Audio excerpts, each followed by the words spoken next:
Today's debate reminds me quite often of a recurring problem we seem to have in Scotland, and I've seen it across a number of different areas, but specifically in the area of science.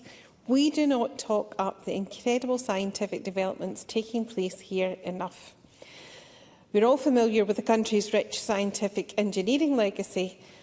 Prodigious Scots who, at the height of the Industrial Revolution, practically invented the modern world. But what about these more modern developments?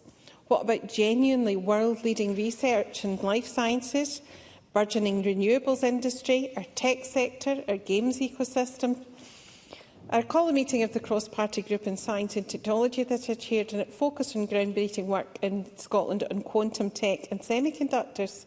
Quantum, semiconductors, plutonics and wireless all have a role to play in healthcare, net zero, communications, financial services, space, you name it.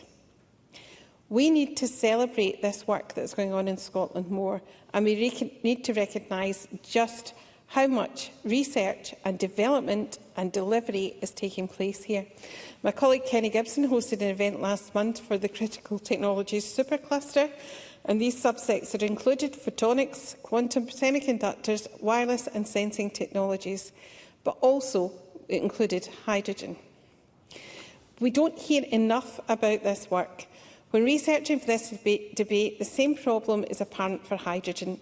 I confess I wasn't aware of the scale of the Scottish hydrogen projects. The Scottish Government has implemented funding schemes to kickstart green hydrogen projects across the whole country, and these projects will be an integral part of the energy mix in the transition to a more sustainable society. Our hydrogen economy is growing and growing rapidly. The Scottish electrolytic hydrogen production market is estimated at 126 terawatt-hours. Scotland is one of Europe's largest offshore renewable energy zones, and this makes us ideally placed for large-scale hydrogen projects, inward investment, and gives us the tools required to become a major green hydrogen exporter. And we heard about the money involved in that earlier in the debate. So this critical demand for hydrogen looks set to grow. And let's be clear, it's not only green energy market, it's part of the mix. We also need to be working across different sectors and different types of sustainable energy generation. And hydrogen will become a more important player. The need for this transition is existential reality for us in Scotland, because the climate crisis is an existential threat. It is depressing that I feel the need to reiterate that point, but anti-scientific sentiment is rife. Bad faith actors are intent on obscuring the reality of the climate breakdown because many perceive it as a threat to the profit margins of their political interests. But the fact remains that we need to shift to sustainable energy sources. The natural disasters we have become used to seeing in the news cycle are not natural in the true sense. They are the result of accelerated climate breakdown caused by human activity.